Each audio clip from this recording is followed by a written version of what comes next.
Welcome to the Sweet Subversives podcast.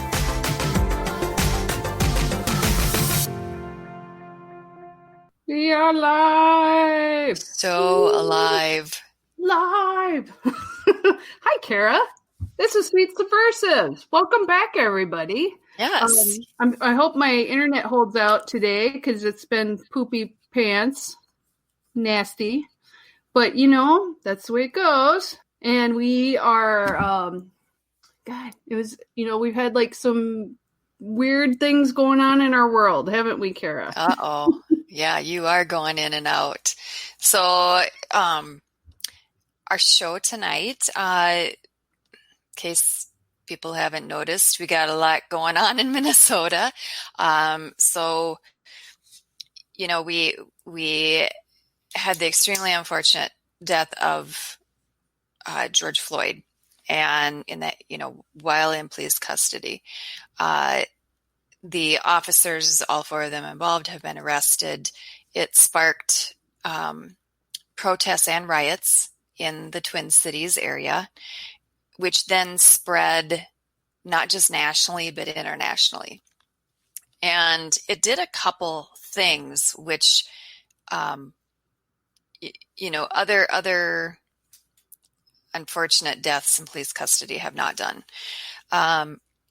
It appears to be sparking actual action. And so, we'll see what that action ends up being.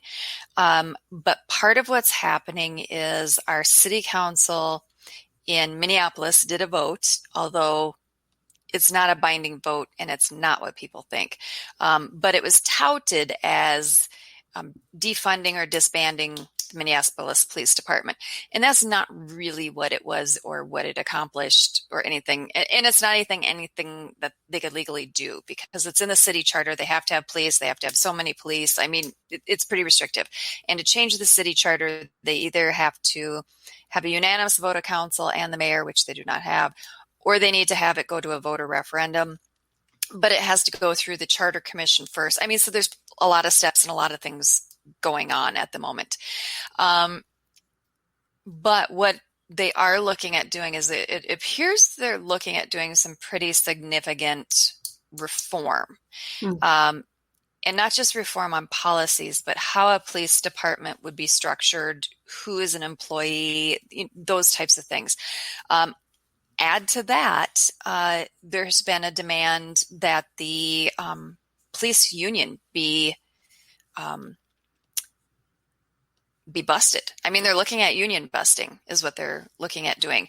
And Wow. The police chief in Minneapolis has said, yeah, he's not going to negotiate with the union anymore. So something I never, ever in my life thought I would see is for the political left, especially, the Democratic Party, to be union busting.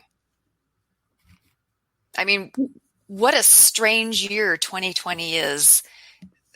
It's that so we have weird. Democrats union busting. Up is down, down is up. Yeah. Left is right, right is left. Who knows what will happen next? Murder hornets may be our protectors. Who knows? Well, it could be snail aliens. Snail aliens. Oh. I think it could be snail aliens. I feel like that word needs to run into it, like snailians. Snailians? Snailians. Snailians. We'll have snailians next month. Yes. I welcome our snailian leaders, and hopefully they do a better job than some of the ones that we've had.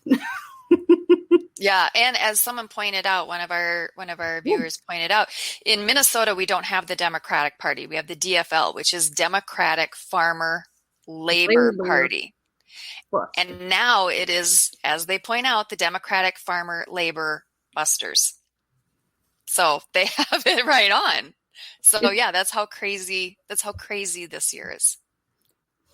It is just. But we have guests who are going to be talking with us about police and criminal justice reform, what that could look like, a libertarian view of what that could be, and also alternatives to either state or local policing. So let's bring them on. Okay. Are we going to have a cocktail with them? We are, if they have one. Okay. There's no pressure. I No told them pressure. have drinks. You can drink water too. That's all cool. Yeah. So let's bring them on. Bring them on. I'll bring them on. So we have Dan Johnson, and we also have Sarah Wagner. And so my drink that I'm doing in honor of police reform is I'm doing a White Claw because there's no laws. When you're drinking claws. There you go. That's right. So I have themed my drink. My theme Tastes like shit though. Oh well, I mean, why'd you get a shitty tasting? You gotta, I got a. It just tastes like shit. I got a Tin Whiskers, a Minnesota beer called Peach Dream State, because I was thinking about what my dream state would be if we had a different police force and maybe different leadership in our country. So, and it's delicious. Oh, and we have a person saying that they think it's crazy enough for people to vote for Joe Jorgensen this year. Oh, I clicked on the wrong one. I had Mama Mac says seen a hi. few people. Mama Max says hi too. I have seen a few people in the wild just kind of reaching out and saying, wow, the choices this year really suck. Who are the libertarians running by any chance? Right? Exactly. And we get to say, let me tell you, because it's someone awesome. Mm-hmm. Yeah, the nice thing is we don't have to be like, well, there's this guy, and we don't really, how to check out his website or something. Right. Like, let me tell you, and It's you're not gonna Bob like Barr. yeah. I'll admit that I would have put milk and toast together to make Jo Jorgensen when I first heard her talk. But as I've heard her more and more, I've started to come a little bit more on the correct Joe bandwagon. Yes. I think we got a good ticket. Our Joe is better than yours. Well, to my knowledge, she doesn't sniff people's hair or grope them or sexually assault them or anything like that. So yeah. Or do the 1994 crime bill. Small things. Things like that kind of have us where we're at right now. Well, some people go so far as to the 1994 crime bill and mandatory minimums. Some people just take out a full-page ad in the New York newspaper calling for the Central Park Five to be, executed. Yeah, that they might do that. Holy moly, right? Oh, man. I think any day we'll take the candidate who just says, let's abolish mandatory minimums.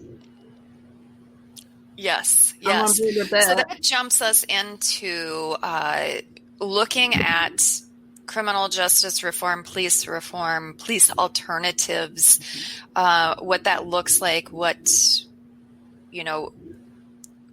the problems lie, how we can attempt to right this horribly wrong ship. Because it does feel like people are at a point to actually have this discussion, because this is something we've been talking about, maybe not us personally, especially the younger kids on our show, for decades, right? For decades. And it was always like, oh, you crazy people. And now everyone's like, did you know we could do this and it would be awesome? And I'm like, welcome to the Libertarian Party. And people get a little pissy with me when I say that, but it's true. So let's go with Sarah first, because I know this has been kind of a passion of yours for a while, which is our very broken criminal justice system. Yeah, I'm not going to say I've enjoyed it, because it's definitely not something that I think any of us enjoy, but it's definitely been a little bit nice to see everybody all of a sudden are like, oh, this thing we've been talking about for many, many years, I'm actually going to pay attention now. Like, how can we actually work on this and make some sort of headway? So it is really an issue of the entire system of policing has for a long time been really, really marred with a lot of issues. And it comes from the core of where it came from. And policing today really evolved in a couple of different ways.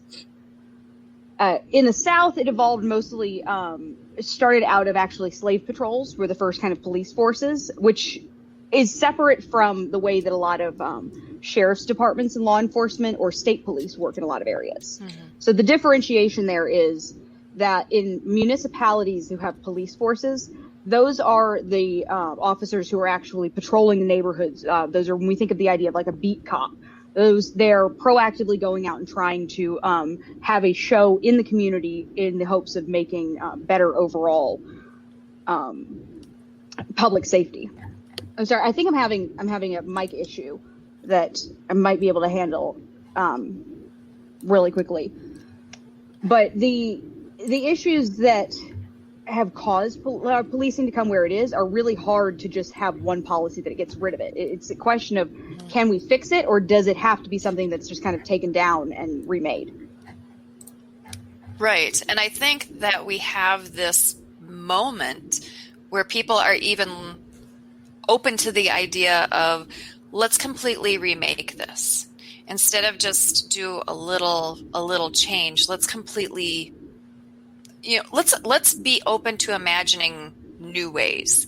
So Dan, when we're talking about this, what kind of solutions are there out there for areas that we normally think of as policing? So I think the first thing to remember about policing or why you would look to what I would call voluntary solutions is because of the fundamental flaws when you ask government to do something. So if somebody goes to We Do Better, our website, they can find a tab that says, "Why don't government services work?" And it's pretty blatant, but this is a general problem. In fact, that old joke goes that if you're young and have a heart, you're a liberal. If you're older and have a brain, you'll be a conservative. And part of that joke is that people expect governments to work in a certain way to address problems, right, and then they experience it. Like Dale Brown, I was just rewatching a video on a great conference called Voice and Exit. So Dale Brown founded the Detroit, Michigan Threat Management Center. The Threat Management Center is a private security organization that protects numerous Detroit neighborhoods where the police will not go. And, right. And did that start when they had that just extreme financial difficulties? And so they weren't even doing street lights in a lot of areas. Like, so they were just like, you don't get a street light. Well, not only that, but DTMC actually started a little bit before then. It started when Dale realized that the police were not responding to inner city communities and inner city crimes. He had one situation where this girl was being attacked by some other people in the community. They sprayed like Raid in her face, and holy moly. He had been told by a police sergeant he was not allowed to intervene in any of these situations. He had to call the police, or they would come into his house and take his guns. And he really didn't want any trouble with the police, so he grudgingly agreed, and he was there at that situation. He tried to take her to the police later, and he said he realized that by taking them to the police, the way they were treated in the police department after the mother and the daughter went there, her daughter came from the hospital, she had chemical burns on her face, took her in there, realized that he had taken two people who had perhaps had one of the most traumatic days of their life, brought them into a uncaring police department, and further traumatized them. Mm-hmm. And he said, I started out with a dog and a gun, and then I worked my way up from there. And, today the Detroit, Michigan's the Threat Management Center has 40 officers. They've only been involved in one fatal shooting in 24 years. And that compares to the Detroit Police Department's average of 29 fatal shootings per year. So their neighborhoods are some of the safest neighborhoods in Detroit. They use intimidation, but they do not use violence. And they work on actually protecting the community instead of just locking people up. And I think they're just one of the good examples that's out there for voluntary organizations that can take on policing and do a better job than the government does. So, Sarah, what types of solutions do you see that can help in our policing and criminal justice?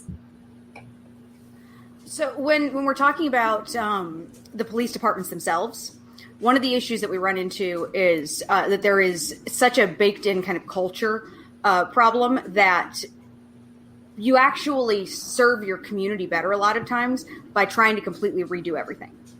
If you look at an example of Camden, New Jersey, actually, I mean, you can ask anybody who lived in New Jersey. Camden was kind of like spoken of in mythology terms, that it was a terrifying place that you would never want to go to, but not just for the high crime rate in the area, but for the police that were actually there too. The idea was that you were just as likely to get shot by a police officer in Camden as you were to get shot by any individual. And what that area ended up doing was they actually ran into problems with their police that they ended up dissolving the entire department. And that doesn't mean that they decided to leave the entire area without police. For a time, it defaults back to there's usually a larger area county system that people can still call 911 and have somebody who, when requested, will come out to your house and give you those safety services. But you don't have the police officers patrolling the community, ostensibly looking for people who are just spontaneously committing crime, or even having a force in the community to show, we're here to deter crime. What they did was they said, okay, if you want to be a police officer, you're going to have to reapply to your job. They put in entirely new higher management. So the entire leadership of the police department were people who understood the issues that had been in there before, but were completely new blood and were focused on making sure that you could create good connections with the community and actually maintain that safety. So you had to completely start over and know where the lines that you were going to draw for bare minimum requirements for your officers. Right. And that's a really hard thing to do for a variety of different reasons. Police unions being the one that's been catching the news most recently. Yes. That does seem to be a major area. Police unions often control a lot of, they have a lot of sway as far as the budget in any town goes. And actually, I believe there's been some interesting stories that have come out of Minneapolis about the way that the police unions in that area have behaved in order to put political pressure on people within the city council and things like that to be able to get their budget initiatives pushed forward, regardless of whether or not those budget demands were serving public safety. It's been very interesting to see the discussion around police unions, because the problem at the end of the day is it's a public union. You have a government entity who is negotiating with itself. And at the end of the day, the taxpayers are the ones who have to foot the bill. It's funny. I've talked with a few of my friends that it's kind of funny seeing my friends on the left and friends on the right really go at each other on this, because it's the same talking points and the same arguments that I hear when we talk about education and teachers unions, where they're like, well, you can't take away power because those are the people who really care, and they do need to have more money, and you need to make sure that they have all the resources that they need because their job is so important. And we can never believe that these people who we put our trust in might be prone to corruption. But, it's that idea that when you put them in that position to have access to that much power and control, well, that's human nature to, people are going to be attracted to that. And that's what's happened here. So one of the... Go ahead. I say one of the easiest reforms that you can do is to just make sure that police unions and police departments are held accountable by requiring them to carry their own liability insurance rather than having the city underwrite any lawsuits. That's a simple place to start. So we've actually got the only issue that we have fully laid out on the We Do Better website right now happens to be justice and protection.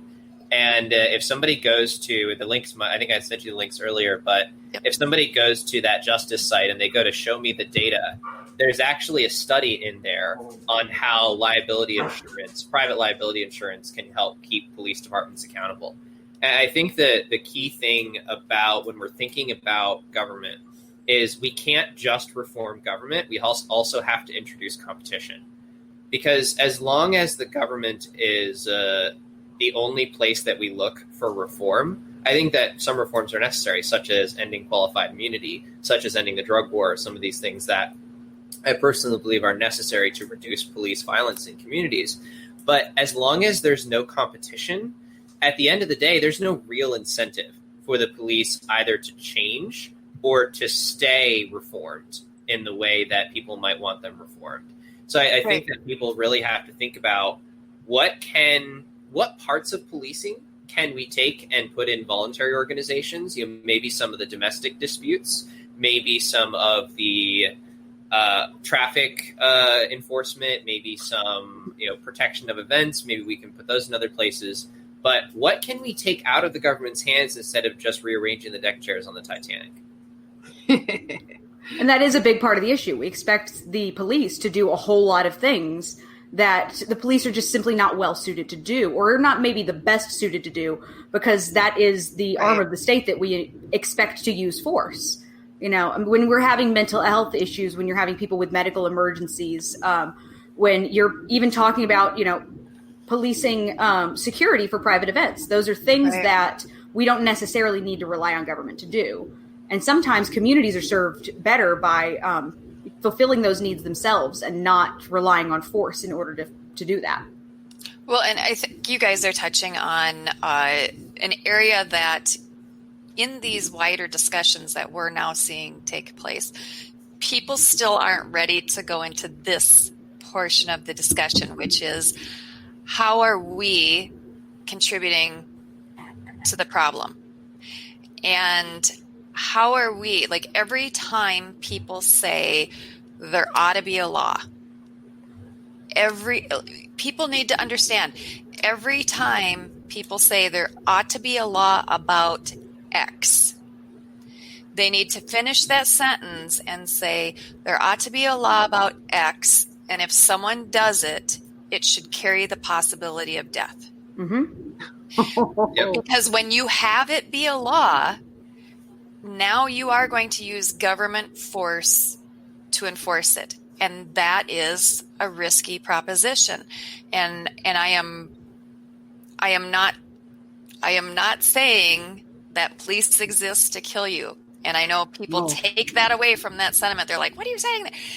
That is not what I'm saying. What I'm saying is if you ask people to consistently, you ramp up the number of times police have to have a negative engagement with residents. Mm-hmm. You increase that, you're going to increase the odds of something really bad happening. And if you have people showing up to enforce that who are armed and all of those types of, that's just setting things up for a bad outcome. So people need to start thinking very carefully. Do I think that jaywalking should carry the possibility of death? Do I think that selling loose cigarettes should carry the possibility of death? That's what people need to consider. And if we just started to eliminate these victimless crimes, because really, say I take cigarettes out of a pack and I'm at work and my friend's like, I want to bum one. And I'm like, no, dude, you bum every day. You're paying 50 cents if you want this. Okay, that should not carry a risk of death. There's no victim there. There's no victim on that. But really, what should be something that's offensive enough to be death? I can't think of any law that would be necessary that would... I don't know, rape. Well, do you think... Pedophilia. Like if somebody raped Murder. somebody, if the cops ran in and just shot them? I mean... That's not what's being discussed, though. No. We're not discussing that cops just can randomly go in and shoot someone for that. There's a difference between the likelihood and the possibility. Yeah, we're saying you're increasing the likelihood. So people need to think carefully about what they're willing to go to the mat over, because we are willing, because we're like, oh, I don't want to talk to my neighbor. I don't want to say anything to my neighbor. So people are willing to say, you know what? I don't want to do this. I feel uncomfortable, or I don't like how you are living your life. So I am going to outsource.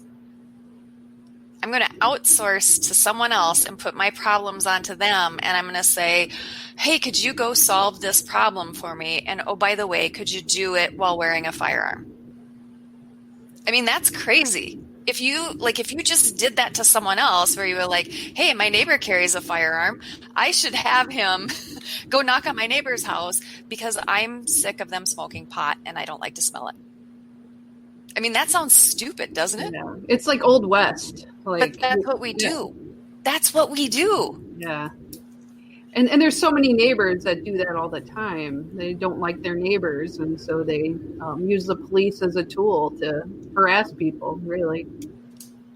Well, I think you could also ask the question, maybe there are some social rules that in my neighborhood we want enforced that are not, that we don't want to add the penalty of death for you to not have a fire in your backyard. But we are concerned that around here in the fall, the grass is dry, and if you have a fire in your backyard, you're going to burn down the whole neighborhood.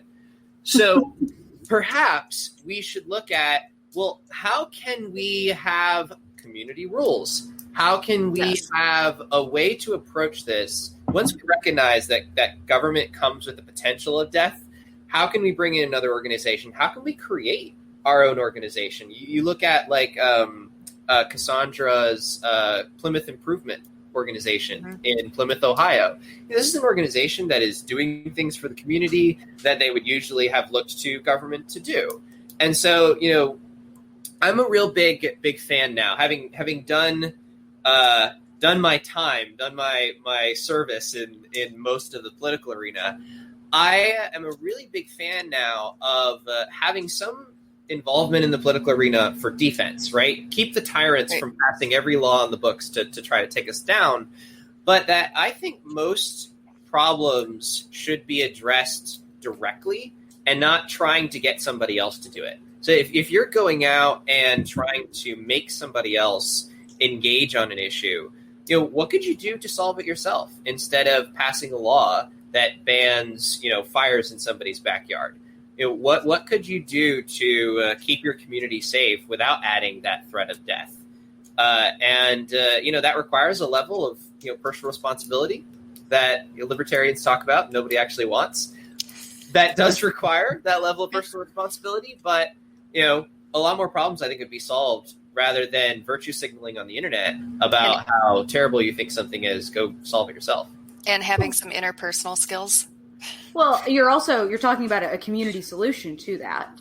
You're talking about really a change in the way that we're considering government, which is really what libertarians are aiming for, is to change the way that people view government as a tool to get what they want. But even in the intermediary, when we don't necessarily have the ability to just go, okay, well, what if we just step it back? What if we just get rid of it? What can we solve this on our own, guys? There are still reforms that can be done within the way that we practice our law enforcement and policing that can, at the very least, reduce the likelihood of that interaction with government resulting in death. And honestly, one of the simplest things that we can do in that case is to reduce the amount of expectations and things that we default to giving to police. So in a lot of situations, especially for people who are in poorer communities, the only interface that they have with the government is through a police officer. That is the agent of the state that they actually interact with more often than any other. And so to them, the idea of government is forced much more clearly than it is for people who maybe interact with the bureaucratic arms of the government more than they do with that enforcement arm. So when we can send out people into the community that are able to enforce laws, but maybe we understand that certain subsets of laws are not enforced best by a person with a gun. drug enforcement, for example. If ideally we could get to a point where we would have decriminalization and we could consider drug addiction like a medical issue. But in the meantime, if we can understand that drug use and addiction especially often is better addressed by a community counselor who maybe understands the risks involved and has chosen to say the better way for me to approach this that's going to be better for everyone involved is for me to walk into the situation without a gun. And that's not something that police officers are trained to do, nor should we expect them to be. You know, and putting that expectation on them is oftentimes too much for one person or one organization to be able to live up to all of those things. We have to be able to consider those trade-offs that come with skills and mindset, that the same person who may be really well suited to come in and quell an incredibly violent situation and bring order is not the same person that you're going to send into try to work with a broken human being who's destroying their own lives and those of the people around them more. It's like it's like I just watched. I know I'm young. I just watched Demolition Man yesterday. Mellow greetings. Good It's a proud moment here. Good for you, Dan. I feel like, having been around you, Kara, you have like 300 credits in language fines from the San Angeles city. But it's well, I poop a lot, so I need it. Do you need the shell? Do you use a shell, Kara? I don't need no shell, motherfucker. Still don't understand how the shells. Oh, the internet has some great theories on how the 3 seashells work. I like, part of me wants to just try it, and then I'd be like, I'd probably never do that again. I would never speak of it again. Yeah, no, those are sometimes we do experiments that we never bring up. What are some of the, like, I at least want to know one of the theories the internet has about these 3 seashells. Oh, I'm like, what is the explicit level for this podcast, man? It's rated R if you need it to be. See, and I have heard that it emits a radio frequency that works like a bidet. I have heard that one, yes.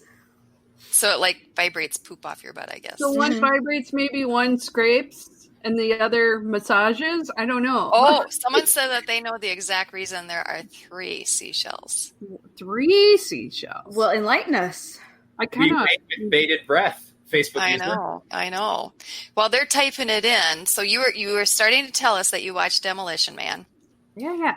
And I think that Sarah's point is pretty well bolstered by this. Like, you don't want John Spartan for every situation, but you also don't want the San Angeles Police Department for every situation. Yeah, right. So maybe you don't have John Spartan enforce like parking in a school zone, and perhaps you have the San Angeles PD come when somebody is having a mental breakdown.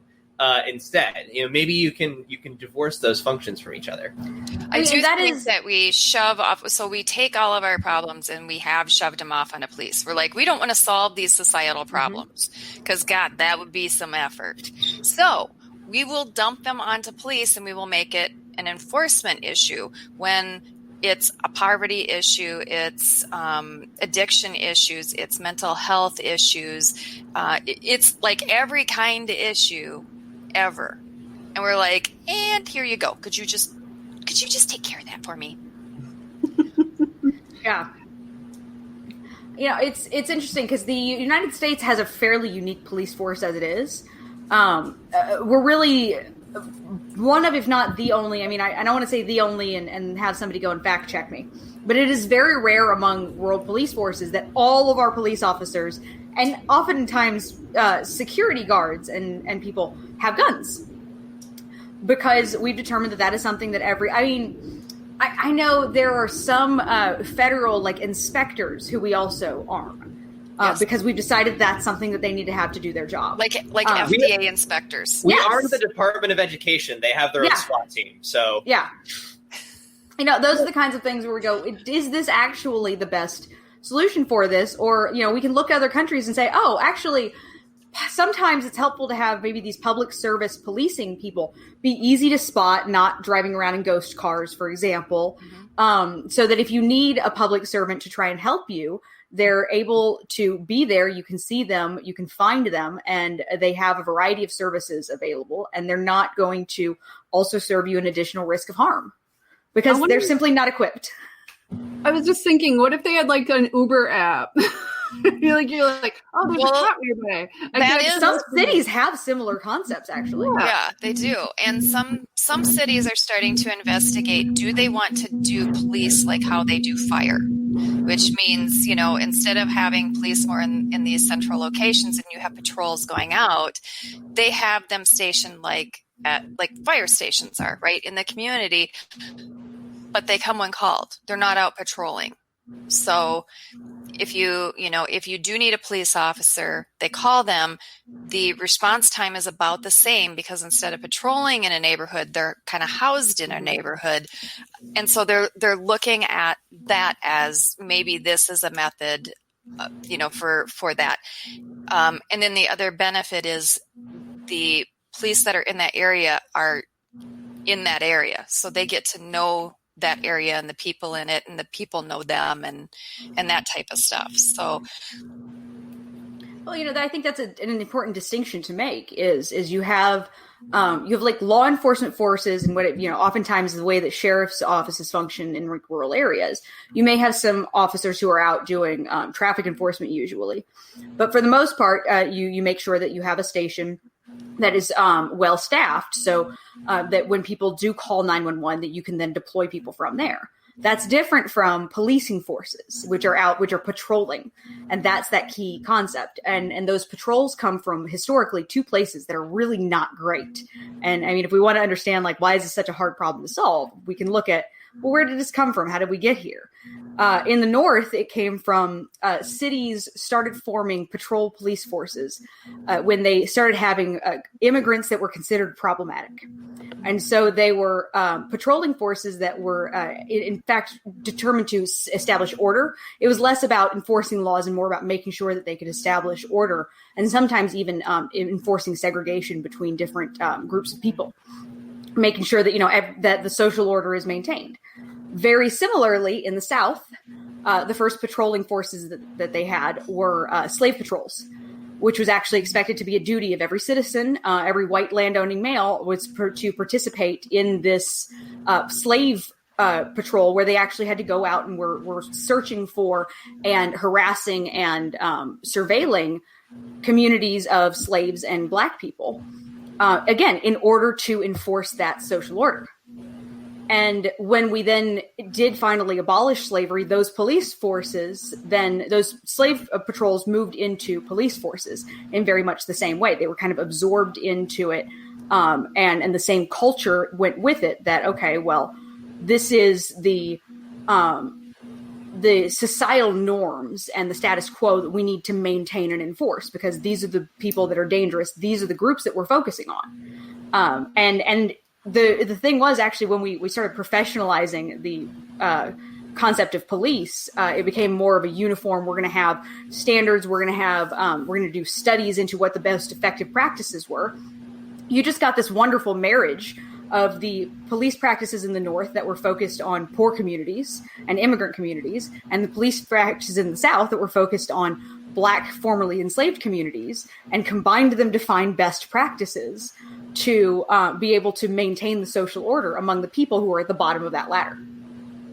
It's really interesting to hear. Sometimes people will talk about how the media is there to try and control us, but it really kind of depends on where you're at. Because if you are at the bottom of that socioeconomic status, you're oftentimes less worried about the media than you are about the police, because they're the real interaction that you have with the government that tries to enforce the role that you're supposed to have. But that's very different from the law enforcement officers that just come when called, like those firefighters that, are in this central area that we know that we can go to. We know where the safe zone is. Or is it constantly out and looking for something to enforce, looking for a reason to justify your purpose in that community? I mean, at that point, you end up with bad incentives where, in order to say that you have a reason to be there, you need to make sure that there's crime in the community, to the point where you need to look for it sometimes. And that's not something that we want to enforce, not something we want to encourage. We want people to say, okay, there's less crime going on. That's a good thing. It's good that I get to hang out at the police station more often. Well, I think it's incentives that really matter. I mean, when it comes down to it, you look at, I remember another conversation I'd had with Dale, that he said, well, I don't want you to compare us to a police department. We're not a police department. It's like, well, why? You guys call yourself a threat management center. You go out in scary looking Humvees and you patrol communities and keep them safe. Why are you not a police department? He said, a police department measures their success by enforcing laws and jailing people for breaking those laws. They measure their success by responding to crime after it happened. We measure our success by stopping crime from happening in the first place. And I think that, go ahead. Dan, you broke up right there. So could you just say that again? They measure their success by... So police departments measure their success by punishing people after crime has happened. How many people have we jailed? How many people have we prosecuted? Okay. They measure their success by how much crime have we prevented from happening in the first place. They're not there to show up and take a report. They're not there to look at paperwork. They're there to protect the community. And their measurement is not how many people have we jailed, which is a lot of the incentives and a lot of how police approach their job is if I jail people, I'm keeping the community safe. No, you're keeping the community safe if you invest in all the things that keep crime from happening. And that's the type of incentives we need in our policing. So how do they keep people, how do they measure preventing crime? By a reduction in crime in the area. So, okay, so measuring it from reduction over time. Absolutely, absolutely. So a great example, and I was just pulling up the exact page. So a great example is they started patrolling a lot of apartment complexes and engaging with the citizens there, and they were really dangerous apartment complexes in the late, I think it was early 2000s or late 90s. And they turned those apartment complexes from apartment complexes that were high crime, in the red, terrible places to live, to in the black apartment complexes with businesses coming to the community and with the community being kept safe. And they do this without killing people. That's really important. This is not RoboCop here. This is an understanding of, they understand that a lot of the crime comes from the poor communities. So they invest the vast majority of their resources in finding people in poor communities help, essentially. And how do we stop crime at its root? And I think that we really need to think about the incentives that we have in our, that's why we call our page on We Do Better Justice and Protection, not justice and policing, because we don't think about policing in how do we prevent crime. We think about policing in how we punish crime. And I think that's got to change. Right. No, that is an accurate statement. I mean, usually when we think of policing, we're not thinking of crime prevention. We are thinking about catching the person who did it. Mm-hmm. Right. And that's the mark of successful policing. And that is what we've asked them to do. Well, and that's an incentive problem that we see throughout the justice system. I mean, you see the exact same problem with prosecutors. The thing that prosecutors tout that gets them reelected, that they show as the sign of success, is look at my conviction rates, not look at, the rate of diversion is a great thing that has absolutely no measure and absolutely no weight when it comes to prosecutorial elections, especially. But diversion is literally the rate of, okay, this is a person that was brought into the justice system that I know I have an alternative for. I could put them in a drug court. I could put them in a restitution program where maybe this was a first-time offender who stole something and they realized that this was a mistake and they really could mess their life up here. I have an opportunity to put them in a program where they can pay back the money and pay restitution to the victim and not have a record. Absolutely, there's no reason a prosecutor should do that because it doesn't look good on their numbers, because that will not go towards their convictions. Just like making sure that someone who you're like, well, this is a person who may not have committed this crime, so we should definitely make sure that they have a fair trial. There's no incentive to do that either. Yeah. The incentive is to say, okay, what are all of the crimes that I can charge you with possibly under this thing that we're alleging happened, so that I can come to you and say, hey, if you want to take this to trial, that's fine. You're looking at 50 years. You're like, this one charge, if you're convicted, has a mandatory minimum of 15. So, or if you want to take a plea right now, you can plead guilty to, these two lower felony charges that are going to stick with you for the rest of your life. And you're not going to know the implications of that right now because the laws that we have that are related to that are so vast and disparate that we really don't have any way of knowing the impact. But if you do that, we'll give you time served. You can go home. You'll have 2 years of probation, and you won't be serving that sentence. Even if you didn't commit that crime, the incentive there is to, make the rational decision and say, there's a chance I might lose at trial. And the prosecutor knows that. They're incentivized to know that if I put this pressure on this person, it doesn't matter whether or not you're guilty. I'll get a conviction, and that will go and serve well in my numbers, that I can show, hey, I have a 95% conviction rate. 95% of the people that I charge either plead guilty or are found guilty at trial. But 98% of charges that are filed never make it to trial. They plead out. And we'll see if Heather rejoins us. They're having storms in Mankato, and I think her power just went out. So hopefully she is able to rejoin us shortly. But, so the area that you're getting into is kind of like a third area that I think we need to look at as well, because we need to look at our own behaviors in criminalizing everything and begging for everything to be criminalized and passing everything then off onto police for stuff that they really shouldn't have to be dealing with our mess on that. We have issues of how policing is structurally set up. But we also have within the criminal justice system, which is supposed to be where we have judges sitting in the center neutrally between prosecution and defense. And instead we have judges that are on the side of prosecution, law enforcement, all that, and opposed to defense and the defendant and residents and all of that kind of thing. And so you do get situations where they completely overcharge someone and then offer them a deal. And the deal really should be the maximum charge for what they what they were arrested and charged for. But then they accept the deal, because otherwise they're looking at 20, 30, 40 years, and they're looking at, well, I'll serve 3. Mm-hmm. But then it's a felony, and then they are not employable. They can't rent. They, in a lot of states, you can't vote. Loan. Yeah, they can't vote. They cannot get a student loan. In a lot of states, you can't even get charge stacking. Exactly. One of our users. Yeah.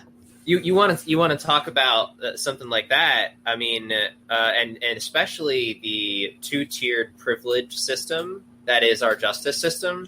Yes. I remember I got pulled over for a minor traffic ticket in I forget if it was Kentucky or Indiana. It was late at night. It was like 10 p.m. I drove by a car. I went, "Is that a cop?" My tired brain went, "Let's drive by over the speed limit and find out." Well, it was a cop. And the problem is, I didn't just get ticketed for speeding. I got ticketed for not having... Shame. You didn't fear the system enough to respond immediately? Come on, Dan. I am white. let's throw that out there. But like we went through that, and that could have been a minor problem, except for I was filming the traffic stop, and right. the cop. They don't like being filmed. They do not like being filmed, and so he threw an extra charge on there and decided not to bring that up. So I was arrested in Georgia for having a suspended driver's license because of the extra charge that he put on that citation. And when I got all of that settled in Kentucky, I went to the prosecutor in Georgia, and I'm like, surely, like, it's fruit of the poisonous tree is the legal concept. If you arrest me for something you shouldn't have arrested me for, you can't then charge me based on that arrest. So I'm like, okay, I did pro se. I filed my own paperwork. I made sure it was served with everybody. Like, I went through this process, and I was like, okay, this is over, right? And I will never forget. I'm 6'2", right? I might be skinny, but I'm 6'2". I'm not used to being intimidated or looking up to anyone. And I want to say this Georgia prosecutor was like 6'6", and he stands over me and he looks down at me and he goes, "I just don't understand why you want to go to jail, son." And he said I could either accept his deal, I could try to go in front of the judge who he knew would make sure I spent the maximum amount of time in prison for a suspended license, or I could go get a jury trial in another county, at the county if I wanted to. And, that's a really hard decision when you're looking at no jail time on a plea deal, and you don't want to plea, and you don't want to plea, and you've been this libertarian, don't take the plea, fight the justice system. Yeah. And you look at that plea and you go, but man, I really don't want to go to jail for 3 months. And, I ultimately turned down the plea and went to the county system. And then here's where the privilege comes in. I hired the former prosecutor of the county because I had the money to do it and I had the connections to do it. And then, of course, they gave you a nulla prosequi. But if I didn't have that connection, I didn't have that money, there's no chance. There's no chance, no matter how innocent you are. Exactly. And my husband refers to all of this as being caught in the jaws of the beast. And people don't realize how quickly and how easily that can happen. And once you're caught in those jaws, it just grinds right over the top of you. Mm-hmm. And you find out very quickly, for the most part, how utterly helpless you are and how it does not matter if you're right or wrong, and it does not matter if you're guilty or innocent. It's going to grind on you in the exact same way, and you're not going to come out well. Because even in your case, people look at that and they're like, that's a great outcome. Okay, but what was the stress like? You had to pay money. It was the time dealing with it. You don't get that time. And that was a magnificent, awesome, wonderful outcome. Well, let me contrast that with not a wonderful, magnificent outcome. Right. That also still had the privilege of I didn't have to, or at least at the time I thought I didn't have to worry about being treated unfairly by the criminal justice system. This is how I got involved with this issue in the first place. Is when I was 19, I was arrested for giving Adderall to a friend in college. Which I will absolutely say is against the law. Kids don't do it. It's not worth it. But at the time, I didn't really think of it as that much. It was kind of a pretty common thing. And I didn't realize at the time that friend who was asking was only asking because he had been arrested for distribution of marijuana. And they said, well, if you give us somebody else, we'll drop your charges. So which then they offered me the same deal. I believe they asked was, if you can find somebody who sells oxycodone, then we'll drop your charges. But I did end up taking a plea in that situation. Right. Because since I was arrested at college, I went to a public college at the time, a public university. So the charges that I was given was felony possession with the intent to distribute on school grounds. And I worked with kids. I was in college to be able to work with kids more. So the thing that they drilled home on that was, you know what, if you don't take this plea, we're going to charge you with being on school grounds, and you're never going to be able to work with kids again. And that was terrifying to me. And on top of that, they had promised, well, you could be looking at 5-10 years if you take this to trial, but you'll just have probation if you take the plea. Right. Unfortunately, I learned that even those discussions, unless you get it in writing, doesn't mean anything. I was told, well, you'll just get probation. I still ended up going to jail. But the whole process, I trusted, okay, well, if I just do everything right, if I'm honest, if I go forward and try to show that I know I did wrong and I want to make up for it, then right. Obviously this isn't going to try to make everything worse. And I found out that's not the case. That it is a system that it tries to extract as much value as they can once you are involved in it. And in my case, I remember reading through my court documents, and the statement that will stick with me is that I was being uncooperative because I wouldn't go out and find somebody who was selling oxycodone. So I wouldn't get more involved in the illegal drug market, and therefore I was uncooperative. So in their mind, they had to be able to stick me with whatever charge they could. They needed to get a guilty plea out of me. And even alternative options of like I was a first time offender. You could have put me into a diversionary program. But they decided not to do that because to them, the incentives that were put on them was, I could have gotten a better arrest or a better conviction, and you prevented me from doing that. So I'm going to get the best that I can out of you. Mm-hmm. Yeah, and that, I think that's the incentivization that you're talking about, which is kind of a core problem. One of the things that has been coming up in discussions is the role of counselors or therapists or social workers, or that grouping of people being involved. And I like your term better, protection, right? Rather than policing. Being involved in that area of public service, and whether that is voluntary or whether they are employed by a state or a county or a city. Well, employment is voluntary. Yeah. And adding... Sometimes, yeah. I mean, we don't have enough time for that debate. Right. Hashtag 13th Amendment. Anyway. Right. Oh, and, yeah, that's another issue.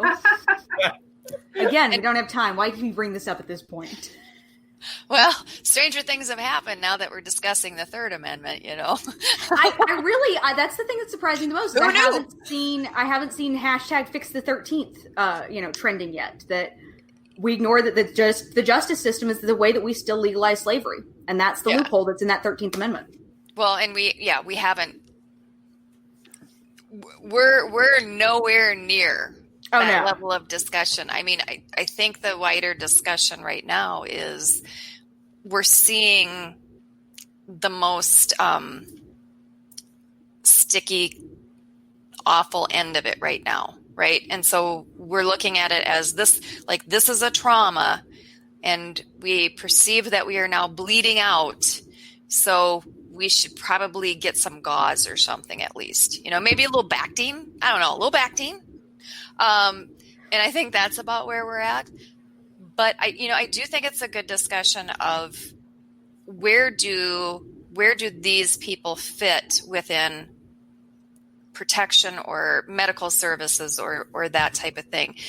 In the city that I live in, we have police, and then our fire department is also our ambulance service. They do both. So they are fire persons and medics. That's pretty common. So,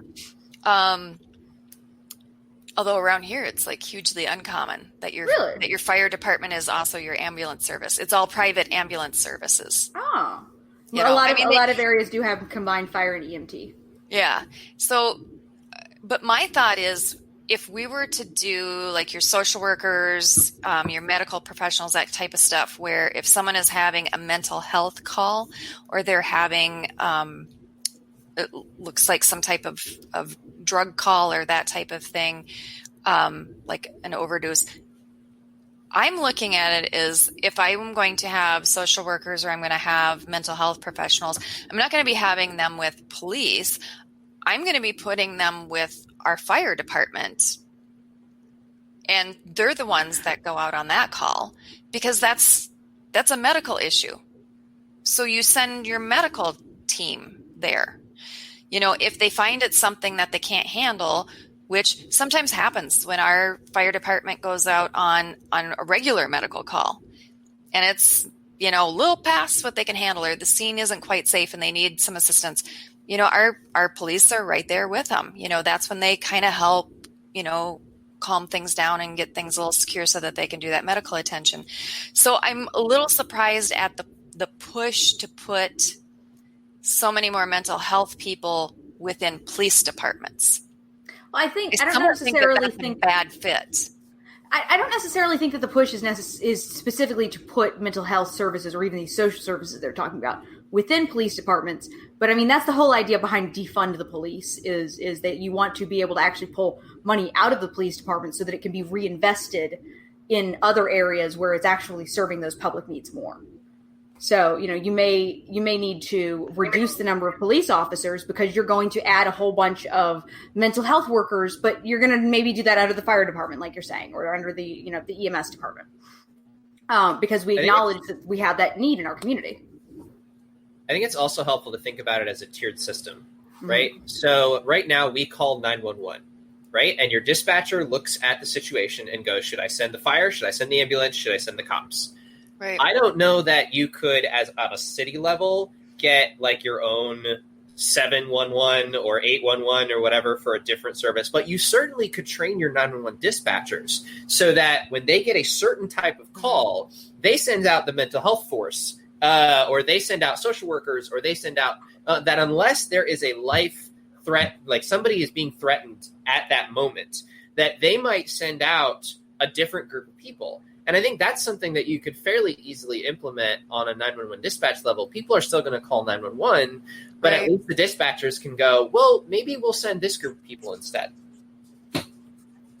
Yeah, I do think that. And so our county has a pilot program for that, but it's like for the county, I think we have 1, maybe 2 social workers. They're only on certain days during very small amount of hours, and it's usually like during the day. And I mean, if you're going to have usually the calls where we're going to need mental health and that type of stuff, that's not happening during the day. I would be willing to bet that if you put out a call to your community and said, we're looking at doing this pilot program of sending different types of people to these calls, is there anybody who'd like to assist? And obviously you can look at certifications and however you handle liability, do that. But there's enough anger and frustration right now about the police and reforming the police. I'll bet you would find people in the community who are willing to step up. And whether that was like going out on calls or whether that was, I always drive people don't even think about conflict resolution centers. There aren't a whole lot of conflict resolution centers around the country, but there are useful. And they handle all kinds of situations and they have experience in this area. And I'm sure they're looking at this and going, man, you have a conflict resolution center in Minnesota. I think it's in Minneapolis, actually. I don't remember off the top of my head what it's called, but even talking to those people and being like, hey, how can we handle situations like this? I mean, I think the community would be willing to step up in a way that maybe the city budget isn't ready for, cover coronavirus or other things that might come out. I don't think that there's a lack of a desire to help from the trained people who could actually deliver this kind of help. And that could absolutely be. And I do know, the first thing that would come up is liability. Well, that's the nice thing about the very first thing that would come up. The thing is that stress in these situations, like as much as we may hate that it's come to this and that we have this huge, like you said at the beginning, international outrage over this, is that kind of stress and that kind of necessity is exactly what leads humans to innovate. So as much as we can talk about ideas about the way things have been tried and things right now, I'll be interested to see even in a few months the things that people have come up with, because they're absolutely done with pretending like this is an acceptable situation and they've come up with a new solution and tried it out themselves. I am really interested in that too, because before we had this massive government response to coronavirus, we were told constantly, can't do telecommuting, all of these things, right? All these things that were absolutely impossible. Can't do it, just not possible. And then they were like, we have 3 days to make this work. Made it work. So I think you're right that, necessity is the mother of invention. So I do hope for our communities, but also for people who are within the whole protection area, right? That we do start coming up with some better options and stop being, frankly, lazy. Like just being or even lazy afraid. About it. Yeah. When you talk about can't, there's 2 types of can't. Are you afraid or do you not know how? Right. Because the idea that there's absolutely no possible way that you could do a thing is ridiculous. That's there are so much history to prove that concept wrong. And this seems like the perfect place to insert a pitch. So at We Do Better, we are piloting 2 programs which seem to be going incredibly well. which are Better Leaders and Better Beginnings. So we are dedicated to empowering people who want to start up voluntary organizations, such as conflict resolution centers, such as dispatch organizations, what have you. We are dedicated to helping them start it through the Better Beginnings program. So we'll pair you with one of our mentors, help you point you in the right direction. Nice. How do you get your nonprofit started? How do you get your business started if you want to do that? We'll do that for you. Or if you are already running a voluntary organization that is tackling some of these issues or tackling any issue related to human needs in the United States, then you can join our Better Leaders program. We'll actually pair you with a mentor for 90 days and help counsel you and help you increase your impact in your community, understand what you're doing. So if you're interested, you can certainly check out wedobetter.org. And, I've been involved in lots of different projects. I don't think I've ever been as excited as one like this, because we can do better. We're not one day, we're not someday, we're not somehow. We do better, as in these solutions are already out there. We're advancing them. We're helping people do that. We're helping start them in different communities. And I truly believe a community-oriented response is what we need. So we're putting our money where our mouth is. Fantastic. So 2 questions. And I'll tell you the first one, but we're not going to answer it yet because I want to give you time to think about it. At the end of our program, and for our viewers too, we always say one awesome thing that happened to us this week, like something that was really good or something that we're just happy about. It doesn't have to be a huge thing. It's just something that you're like, you know what, that was a really awesome thing that happened. And so we share that at the very end of our show. But the thing that I want to ask you guys first is, are either of you going to the Libertarian Convention in Orlando, which we are affectionately calling Plague Fest 2020? Someone's got to make a frickin' T-shirt with the Plague Doctor. I've been begging in the staff panel to do that, and they think I'm joking, so cool. And I'm not. I'm not joking. I want that T-shirt. I remind me what the dates are again, because I've been going back and forth on this one. It is July. Really, July 9th. The 8th has like the training and that kind of stuff. The convention starts on the 9th, and then it goes through the 12th. That's the 12th is Sunday. Well, I am inclined to attend Plague Fest with my husband, but neither of us are credentialed as delegates. But then again, I hear there's a whole bunch of extra delegate slots available. You never know. Although, you know what? You never know. The original slot of rooms that they had for Orlando sold out in 4 hours. Oh, wow. So I think there are going to be a lot of people at Plague I don't Fest. like staying on site anyways. It's fine. Yeah. Heather and I are doing an Airbnb. Yeah. That's been my With favorite. So we did it in New Orleans. Yes, with the pool. And so I would encourage both of you, because right now they're doing a renewed call for speakers and workshops. So if you guys know Sam Goldstein, he's the person to talk to for that. And I think your topic is extremely timely. And I think you guys would make a great workshop or panel or that kind of stuff. So I encourage you to submit. So Dan, what about you? Going to do some Plague Fest? I had tried to keep up with all the drama and where it was going to be, Texas, Orlando, somewhere in the Eastern Hemisphere. I'm open to it. So, I could, maybe you could do an email chain with Sam and see where we go from there. All right. We can do that. Okay. And we will get to our one awesome thing. So if any of our viewers have their one awesome thing, type it in, because we always read it off. But Heather, what was your one awesome thing this week? Well, my awesome thing was that since Minnesota opened a little bit more, I've gotten to see my parents, who I haven't seen since March, finally. And I mean, it's overwhelmingly such a happy feeling to get to see family that you haven't gotten to. So, and it would be really great if I had power, but that's not less awesome. It's very romantic lighting. Amazing how in the 21st century we complain about not having power using our cell phone on the internet. Right? Exactly. I'm like, First world problems. I'm plugged into my phone to make this work. So yay! She's made her own hotspot, which I'm very impressed by. I was Everyone like, I else can is make like, this work. That's so easy. And I'm like, yeah, I don't know how to do that. So It took me a second because I'm sitting in the dark going, how do I do this in the dark again? She made it work. I know it, but yes, it was good. It was a very good thing to see my folks, and I feel like things are picking up. Kay has a one nice thing. Here's a she good gave one. her client her end date because she's moving next month. She's going to become a free stater. Yeah. Nice.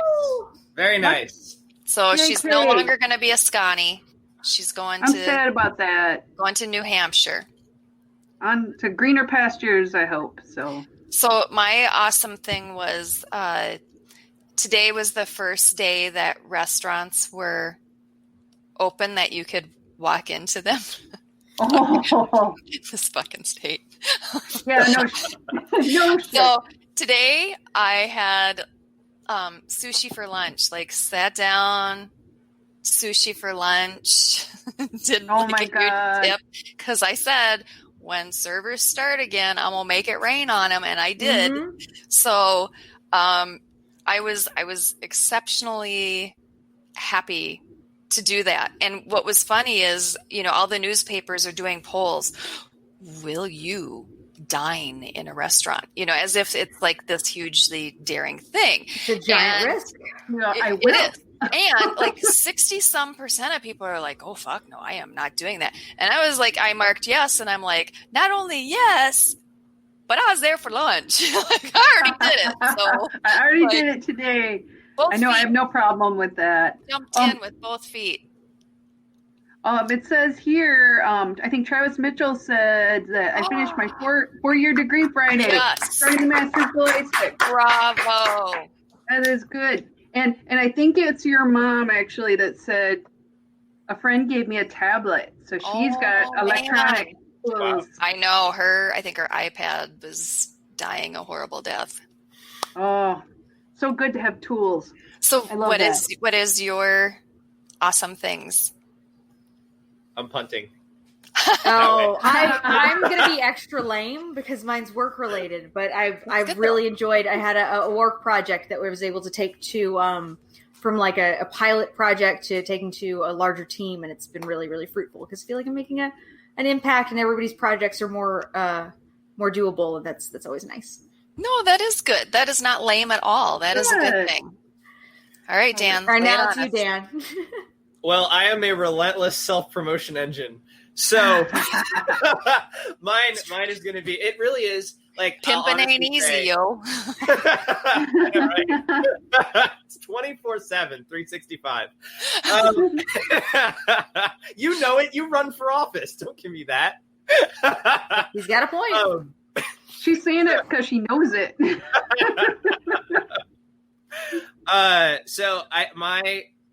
It is always really great. And one of the things I love about activism, and I absolutely consider what I'm doing still activism. One of the things I love about activism is you work with people who actually care. You're not working with a bunch of people who are at the job because they need a paycheck. You're working with people who actually really care.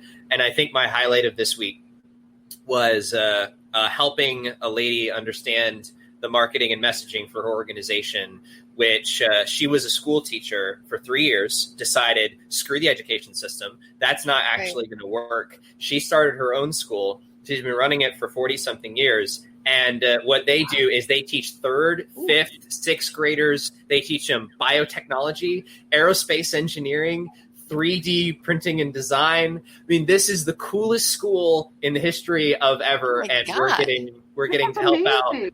This organization called the Learnatory out of New York. We're getting to help them be more successful. So I'm really happy with that. It's incredibly exciting. Kind of amazing. I love that. Yeah, now my sushi kind of sounds shitty, but I don't Oh, care. no, I'm sorry. I know I'm how really much I jealous. enjoyed. I don't my care. I first still legal liked it. Meal. It's an important milestone.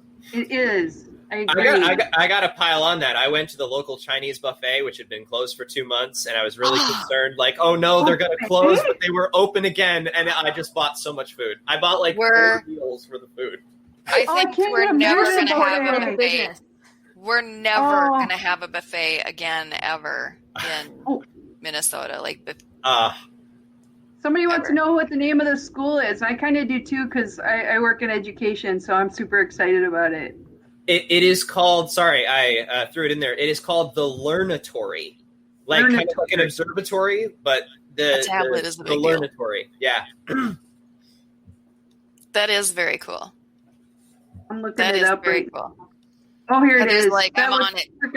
I'm going to post a link in our comments. So there you go. Oh my God, what a cool idea. Woo! I love it. Follow me for more recipes. That's right. Yay! Sign up for my newsletter.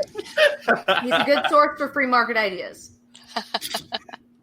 Well, thank you Love guys it. so much. I took you a little over an hour, but this was kind of a big topic and big issue. So I really appreciate you guys coming on. This was very cool. You guys are on my list of, I